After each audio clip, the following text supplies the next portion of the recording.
Europe 1, Emmanuel Faux. Bonsoir François Clémenceau. Bonsoir Emmanuel. Vous êtes rédacteur en chef au Journal du Dimanche et les auditeurs d'Europe 1 connaissent bien votre voix puisque vous avez été pendant 7 ans correspondant à Washington pour cette antenne. Vous consacrez donc un livre à celle qui pourrait porter les couleurs du Parti démocrate à la prochaine présidentielle américaine, Hillary Clinton. On va bien sûr en parler. D'abord, je voudrais qu'on revienne sur ce discours sur l'état de l'Union prononcé la nuit dernière par Barack Obama.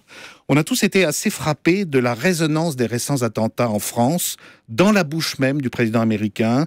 John Kerry, lui aussi, a rendu un nouvel hommage à Charlie Hebdo hier lors d'une conférence. Comment vous expliquez cette empathie si forte des dirigeants américains par rapport à ce qui s'est passé ici ? Nous, on considère que c'est de l'empathie, mais je peux vous dire qu'aux États-Unis, les républicains ont été très durs à l'encontre de Barack Obama parce qu'il n'avait pas été à Paris et parce qu'il n'avait pas suffisamment eu de mots sympathiques et réconfortants pour les Européens et les Français en particulier.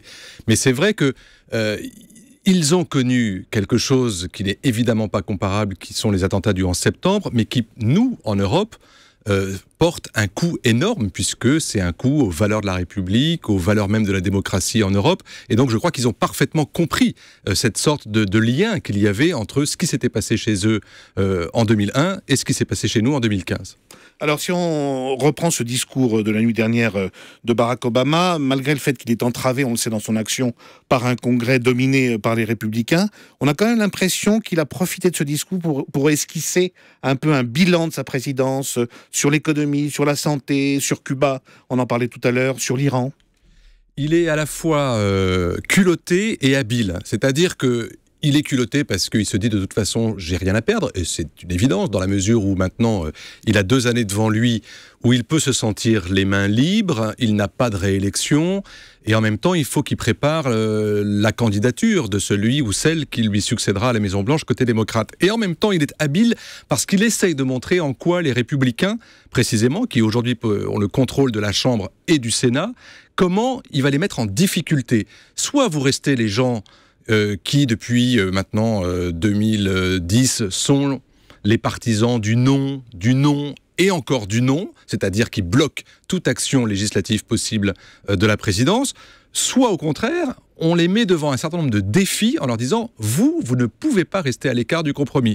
C'est valable sur la réforme fiscale, un peu difficile, c'est valable sur les réformes un peu, entre guillemets, social-démocrates à l'américaine que le président a appelé de ses voeux hier soir, notamment le congé parental ou la hausse du salaire minimum, mais c'est surtout vrai sur les questions internationales, parce que sur Cuba et sur l'Iran, il essaye de faire comprendre qu'il n'y a pas d'autre issue que de normaliser les relations avec ces 2 vieux ennemis de plus de 30 ans.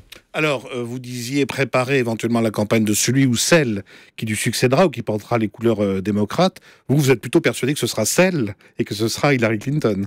C'est difficile d'envisager quelque chose de différent. Pourquoi ? Parce que elle se conduit, Hillary Clinton, depuis la fin de son mandat à la tête de la diplomatie américaine, comme une candidate.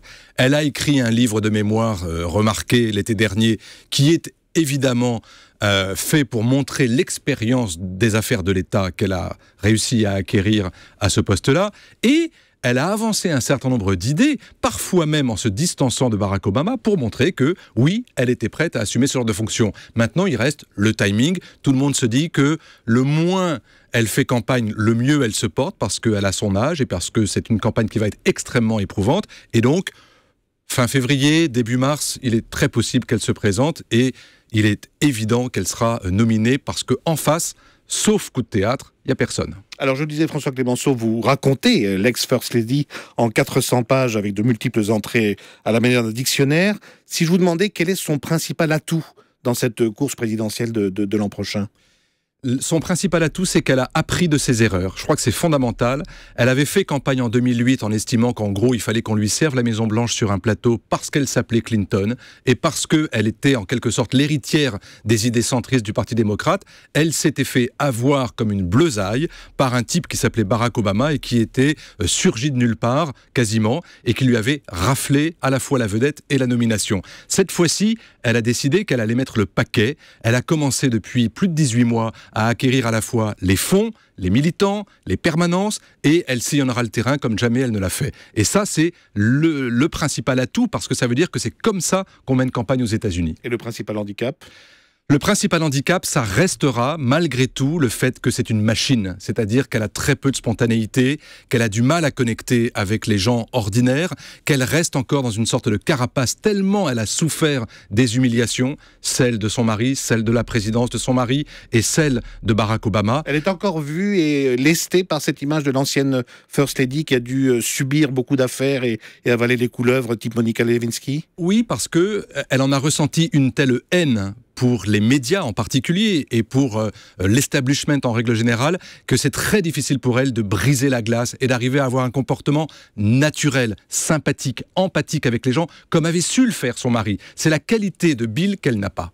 Alors vous le soulignez, si elle est élue en 2016, elle serait quand même la première femme présidente des États-Unis. Est-ce qu'à votre avis, ce serait une présidente féministe ? Elle fait campagne comme étant une présidente féministe et en même temps, elle ne veut pas se servir de cet alibi-là. C'est-à-dire qu'elle estime tout à fait normal que les États-Unis sont mûrs pour avoir une femme présidente et en même temps, elle ne veut pas dire « je suis en quelque sorte la candidate de service », l'alibi des femmes dans la politique. Elle veut être au-delà de ça, un peu comme Barack Obama avait essayé de ne pas être le candidat des Noirs, mais un candidat avec la peau noire qui faisait campagne sur des thèmes transversaux. Elle fera exactement la même chose, mais bien évidemment, le plafond de verre, elle en a parlé dès sa défaite de 2008. Il s'agit vraiment pour elle de montrer qu'une femme peut et doit devenir présidente. Elle aura quel âge dans 2 ans ? 69 ans. Et c'est vrai que c'est aussi un handicap. Et en même temps, 69 ans en 2016, ça n'est plus la même chose que lorsque Reagan avait 70 ans dans les années 80. Je pense que les Américains aujourd'hui sont assez tendres avec cet âge-là. La preuve, Mitt Romney, qui se prépare lui aussi à être candidat éventuellement pour une 3e fois à le même âge, et d'autres candidats ne sont pas si éloignés, sont dans la soixantaine. Pour mieux connaître Hillary Clinton, votre livre dictionnaire Hillary Clinton de A à Z, ça vient de paraître aux éditions du Rocher. Merci François Clémenceau. Merci à vous.